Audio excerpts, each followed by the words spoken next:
I, 32, male, was supposed to get married last weekend to my fiancée, 29, female, of 3 years. We'll call her Julia. I thought she was the one. We'd been together for 5 years total, living together for most of it, and our relationship was solid, or so I believed. Julia went on her bachelorette trip to Miami with 7 of her friends 2 weekends before the wedding. I wasn't worried. We trusted each other completely, and I figured they'd have some drinks, hit the clubs, maybe see a male stripper or something. Standard bachelorette stuff. I even dropped her off at the airport, kissed her goodbye, and told her to have fun. While she was gone, I hung out with my buddies, finalized some wedding details, and picked up my tux. Everything was normal. She texted me throughout the trip saying how much fun they were having, how she missed me, the usual stuff. She came back Sunday night looking tired but happy, said they had a blast, but she was glad to be home. Then Wednesday night, 3 days before our wedding, I got a text from a number I didn't recognize. You should see what your fiancée did at her bachelorette party. She's not who you think she is. There was a video attachment. I almost deleted it, thinking it was spam or a scam, but something made me open it. What I saw destroyed me.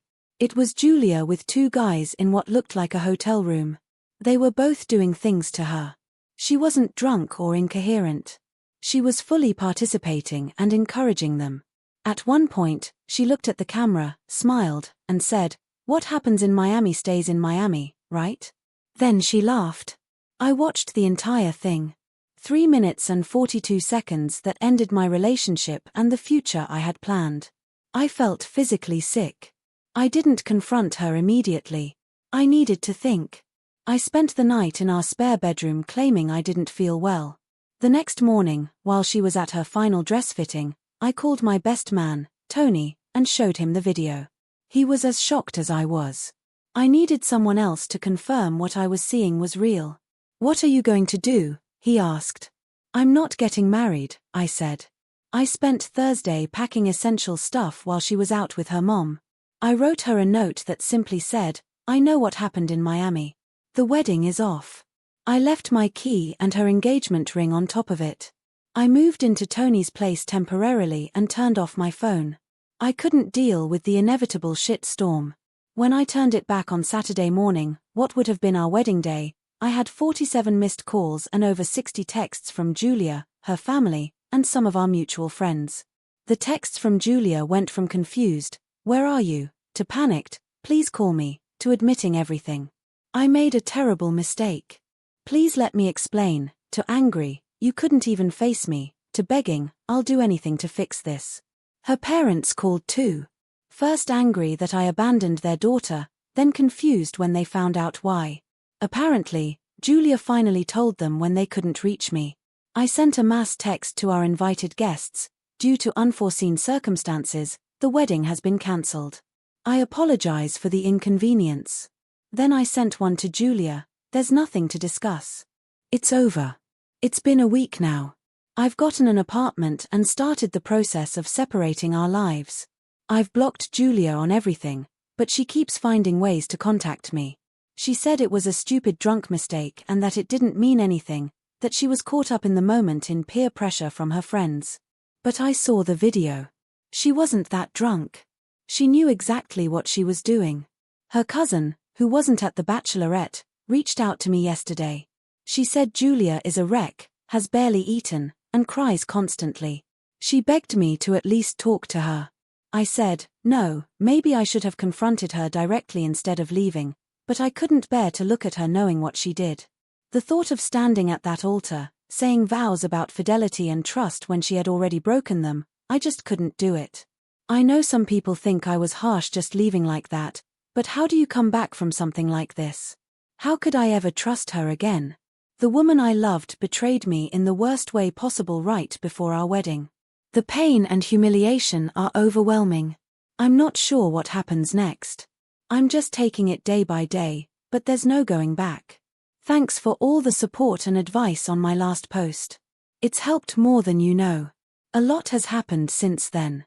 First, I found out who sent me the video. It was the girlfriend of one of the guys Julia slept with. Apparently, He'd been bragging about it and she found the video on his phone. She was pissed. Found out who Julia was through some social media detective work and sent it to me anonymously. I'm grateful she did. Julia is still trying to reach me. She showed up at my new apartment. Must have gotten the address from a mutual friend, crying and begging for a chance to explain. I let her in because I was tired of her causing scenes in the hallway. Her explanation was exactly what I expected. I was drunk. It was just physical. It didn't mean anything. I love you. It was a mistake, etc. The same bullshit excuses cheaters always use. What was interesting though was finding out what really happened. According to Julia, they were all out at this club and her friends were encouraging her to have one last fling. She admitted the guys weren't random. They were men they'd met the night before and had been hanging out with throughout the weekend. She swore it was just that one time, but then broke down and admitted she'd made out with one of them the previous night. The more she talked, the more the truth came out. It wasn't just a spontaneous, drunk mistake. There was flirting, planning, and deliberate choices made repeatedly over multiple days. The worst part, some of her bridesmaids not only encouraged it, but filmed it. These were women who were supposed to stand beside us at our wedding. Women I considered friends. When I pointed this out, she got defensive and said, "It's normal to have a final fling before marriage. Lots of people do it." That's when I lost it. Normal? You think betraying someone you claim to love is normal? You think participating in a threesome a week before our wedding on camera is normal? She started crying harder, saying I was being cruel and unforgiving. That if I really loved her, I would understand it was a mistake and try to work through it. I laughed. If you really loved me, you wouldn't have fucked two guys at your bachelorette party. She left after that, but not before saying something that chilled me. You'll regret throwing away everything we built over one mistake. It didn't sound like remorse. It sounded like a threat. Sure enough, she's now telling people I was controlling and emotionally abusive, which is complete bullshit. She's playing the victim, saying I abandoned her without giving her a chance to explain, and then I'm punishing her for one mistake. Some mutual friends are actually taking her side. On the financial front, it's a mess. We're fighting over who's responsible for what wedding costs. Her parents paid the deposits for most things, but many vendors had final payments due the week before, which came from our joint account.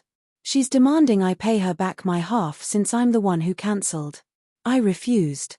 I'm not paying for a wedding that didn't happen because she cheated. I've talked to a lawyer about the financial stuff and the house we were buying. Thankfully, we hadn't closed yet.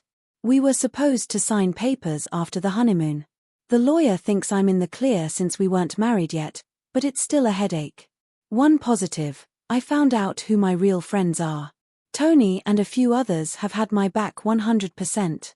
While some friends are either believing Julia's bullshit or saying I should consider forgiveness. Fuck that. The hardest part is still the emotional whiplash. One minute I'm angry, the next devastated. I'm sleeping terribly and can't focus at work. I've started seeing a therapist, which is helping somewhat, but sometimes the images from that video flash in my mind, and I feel sick all over again. I've been asked if I'd release the video to prove my side of the story. Absolutely not. Despite what she did, I'm not going to stoop to that level of revenge. Plus, I never want to see that video again. For now, I'm focusing on myself, working out, reconnecting with supportive friends, and trying to heal. I have blocked Julia on everything again and made it clear to mutual friends that I don't want updates about her life. I don't know if the pain will ever fully go away, but at least I found out who she really was before we got married. Small blessings, I guess. Things have escalated in ways I never expected. First, Julia apparently had a complete breakdown. She was hospitalized briefly for what her sister described as extreme depression and anxiety. Her family is blaming me, saying I pushed her to this by refusing to even discuss reconciliation. They've been harassing me with calls and messages saying I'm heartless and cruel. I feel bad that she's suffering, but I didn't do this. She did. I'm not responsible for managing the consequences of her actions. Second, and this is the wild part, those two guys from Miami. Turns out one of them is married. His wife found out, not sure if it was from the video or some other way, and is divorcing him. Somehow in her anger, she got my number and called me. We talked for almost 2 hours, both of us processing our respective betrayals. There's something uniquely bonding about going through the same specific type of pain at the same time. We're meeting for coffee next week just to talk more. Not a date. Just two people helping each other through a shitty situation. Third, the financial fallout continues. Julia's father showed up at my office, causing a scene in front of my coworkers, demanding I take responsibility for the wedding costs. Security had to escort him out. My boss was understanding, but it was humiliating. I've had to hire a lawyer to deal with all the financial disputes. We had a joint account with about $31,000 saved for the wedding, honeymoon, and house down payment. When I left, I only took half despite having contributed more. Now Julia is claiming I stole from her by taking that money without discussing it first. The lawyer says I'm in the right, but it's still a hassle. The social fallout has been just as messy. Julia's bridesmaids have been running a smear campaign against me. They're spreading a twisted version of events where I'm some kind of monster who abandoned my fiancé over one drunken kiss. They're conveniently leaving out the threesome part. When confronted with the truth, they claim I'm slut-shaming and that what happens at a bachelorette party is supposed to stay there. Some people are buying their bullshit. I've lost friends over this. People who either believe her version or think I should be the bigger person and forgive her. It's infuriating. The worst was when her cousin, the one who initially reached out to me, posted on social media about how devastated Julia is and how I threw away a beautiful relationship over one mistake instead of working through it like a real man would. That mistake was fucking 2 guys on camera a week before our wedding. But sure, I'm the bad guy for having self-respect. In better news, I've been focusing on my own healing. The therapist is helping. I've started a new workout routine and reconnected with old friends I drifted away from during my relationship with Julia. I'm even planning a solo trip. I'm taking 2 weeks off work to go hiking in Colorado. I need the time away to clear my head. I've also been going through our apartment, packing up Julia's things. She still hasn't collected most of her stuff. Every time I find something of hers, a sweater, a book, her favorite coffee mug, it's like a small stab in the heart. We had 5 years together. Despite how it ended, those weren't all bad years. There were good memories, too. And that's part of what makes this so painful. The person I loved and trusted never really existed. A friend suggested I might have dodged a bullet, that if she did this before we were married, she'd likely have cheated during our marriage, too. They're probably right, but it doesn't make it hurt any less. I still feel like an idiot for not seeing this coming or their signs I missed. Red flags I ignored. I've been racking my brain trying to remember any hints that she was capable of this, but I can't think of any. She seemed as invested in our future as I was. I've been asked if I regret not confronting her directly instead of leaving. I don't. Those first few days after seeing the video, I was in shock. I couldn't process what I was feeling, let alone articulate it. If I had tried to have that conversation then, I might have said or done something I'd regret. Leaving gave me the space I needed to think clearly. For now, I'm taking it one day at a time. Some days are better than others. Sometimes I still wake up and for a split second forget what happened. Then reality crashes back and the pain feels fresh again. But it's getting easier slowly, but it is. I wasn't planning to update again. But after everything that's happened, I felt I needed to. First, the coffee with the other guy's wife, Valerie. We ended up meeting several times. There was definitely a connection, but we both recognized it was probably trauma bonding rather than genuine romantic interest. We decided to keep things platonic, at least for now. We're both still processing our respective betrayals, and jumping into something new would just complicate that healing process. Still, it's nice having someone who truly understands what I'm going through. Now, for the bombshell, Julia is pregnant. She showed up at my door last week, clearly claiming it's mine. According to her, she's about 4 months along, which would put conception right around the time of her bachelorette party. My first thought was that it must be one of the Miami guys, but she swears we had sex the night before she left for her trip, and the timing lines up with that, not the bachelorette weekend. I honestly don't remember if we did or didn't. That week is a blur of wedding preparations. I told her I want a paternity test as soon as medically possible. She got angry, saying, I'm adding insult to injury by questioning if it's mine. I stood firm. There's no way I'm accepting responsibility without proof, especially given her history of dishonesty. This revelation has thrown me back into the emotional turmoil I thought I was moving past. The idea of potentially having a child with Julia, of being connected to her for the rest of my life, is daunting. I've always wanted kids, but not like this, not with someone I can't trust. On the other hand, if it is my child, I want to be involved. I don't want my kid growing up thinking their father abandoned them. I just don't know how to co-parent with someone who betrayed me so thoroughly. Julia seems to think this pregnancy changes everything, that I'll take her back now that there's a baby involved. She actually suggested we try again for the sake of our child. I told her that's never happening. The relationship is over regardless of the paternity test results. This led to another round of her family harassing me, calling me a deadbeat before the child is even born. They're conveniently ignoring the fact that I'm willing to take responsibility if the child is mine. I just want verification first. In other developments, the financial disputes are finally resolved. We reached a settlement where neither of us is fully happy, but at least it's done. I had to pay more than I wanted to for some of the wedding costs, but less than Julia was demanding. The house fell through, which is for the best. I found a new apartment I actually like better than the one we were planning to buy. The social fallout continues.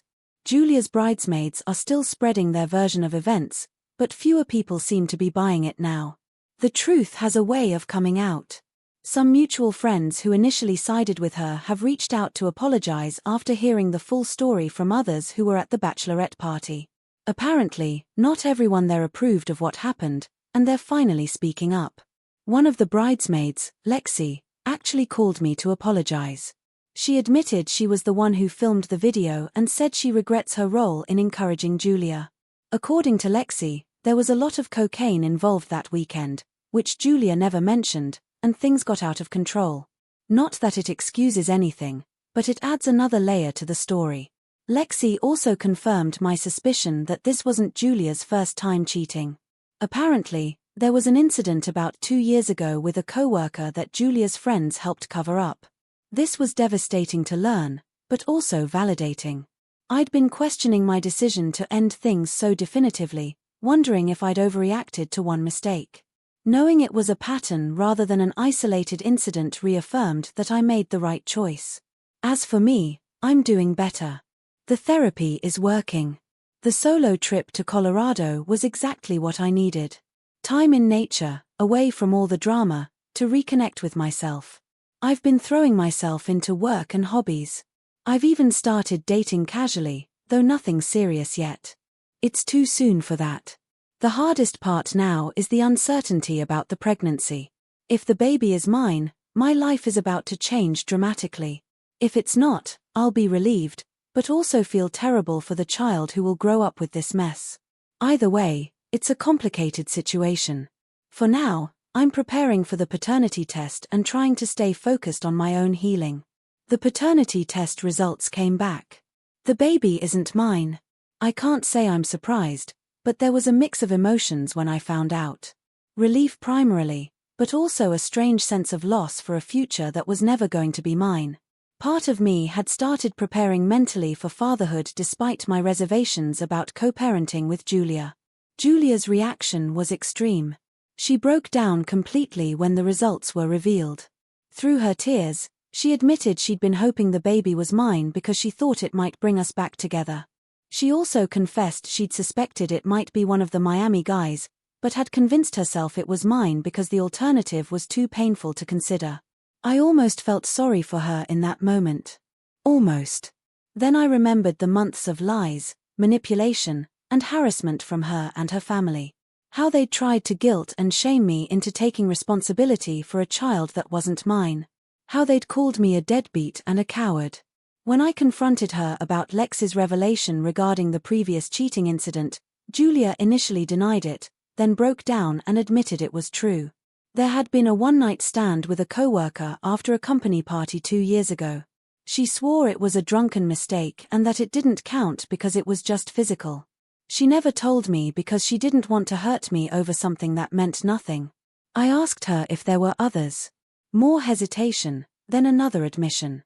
Yes, there had been one more instance about a year into our relationship.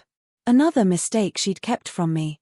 So, the woman I thought I'd spend my life with had cheated on me at least 3 times that I know of.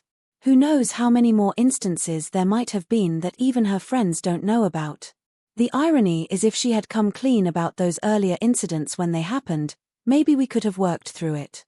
But the repeated pattern of deception followed by the ultimate betrayal right before our wedding makes reconciliation impossible. Any trust that existed between us has been completely shattered. As for the baby's actual father, Julia admitted she reached out to both Miami guys when she found out she was pregnant. One blocked her immediately. The other, the married one, is in the middle of his divorce and wants nothing to do with the child. Valerie, his soon-to-be ex-wife, filled me in on some of that drama. Apparently, he's trying to claim the encounter was consensual, but not his idea, and that he was too drunk to use protection properly. No one's buying his excuses. Julia is now facing single motherhood with 2 potential fathers who want nothing to do with her or the baby. Her family, who were so quick to condemn me, are now scrambling to support her through this new crisis. Her father, who once caused a scene at my office demanding I take responsibility, now avoids eye contact when we happen to cross paths. The social consequences for Julia have been severe. Many of her friends have distanced themselves as the full truth has come out. Her career has suffered, too. She took extended leave due to her mental health struggles and the pregnancy complications. And I heard she's been passed over for a promotion she was in line for. Some people say I should feel vindicated by all this, but I don't. I just feel sad. Sad for the years I invested in someone who could betray me so easily. Sad for the future we planned that will never happen. Sad for the child who's being born into this complicated situation. But mostly, I feel relief. Relief that I found out who Julia really was before we got married. Relief that I'm not tied to her through a child. Relief that I can finally close this chapter and move forward without her shadow hanging over me. As for me, I'm doing well. The new apartment feels like home. Work is good. I actually got a promotion last month. I've reconnected with old friends and made new ones. I've even started seeing someone. Nothing serious yet, but promising. She knows my history and understands I'm taking things slowly. Therapy continues to be helpful. I've worked through a lot of the trust issues that stemmed from Julia's betrayal. I'm not letting her actions define how I approach future relationships. The financial disputes are fully resolved. The legal bills weren't cheap, but the peace of mind was worth it. Julia finally collected the last of her things from storage last week, so there are no more logistical ties between us. Valerie and I still meet occasionally. We've developed a genuine friendship out of our shared experience. She's dating someone new and seems happy. We joke sometimes about how we should thank our exes for introducing us to each other in their own terrible way. I wasn't planning on posting again, but something happened that I thought provided proper closure to this whole saga, and several people have messaged asking for an update. So, here it is.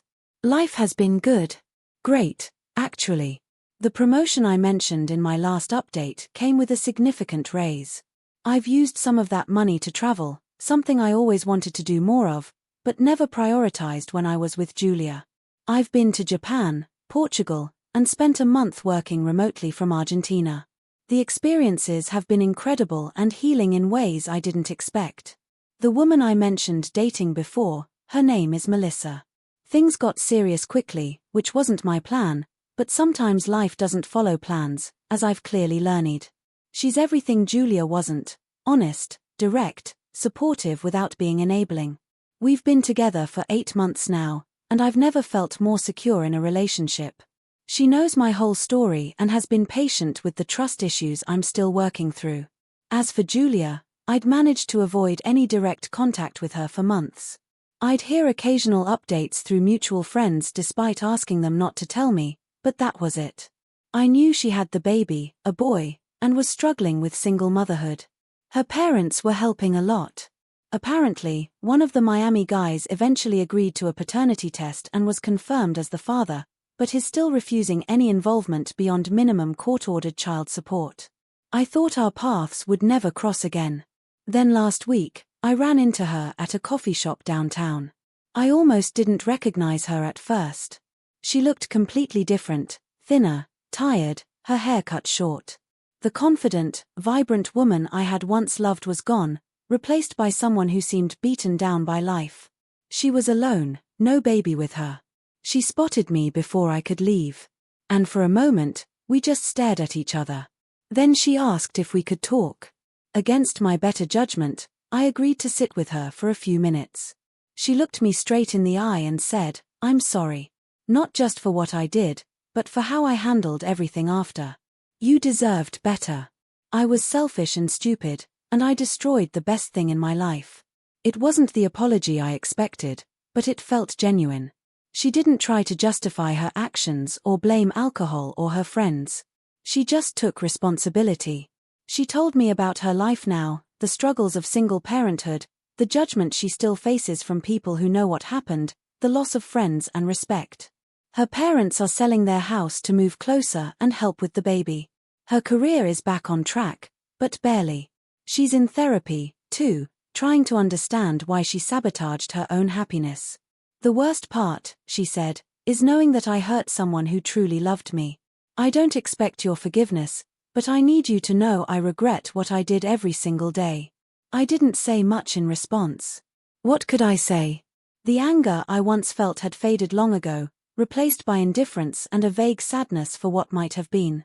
I told her I appreciated her apology and wished her well with her son. As I got up to leave, she asked one last question. "Are you happy?"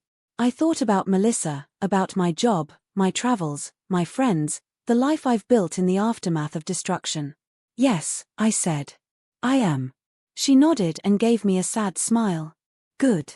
You deserve to be."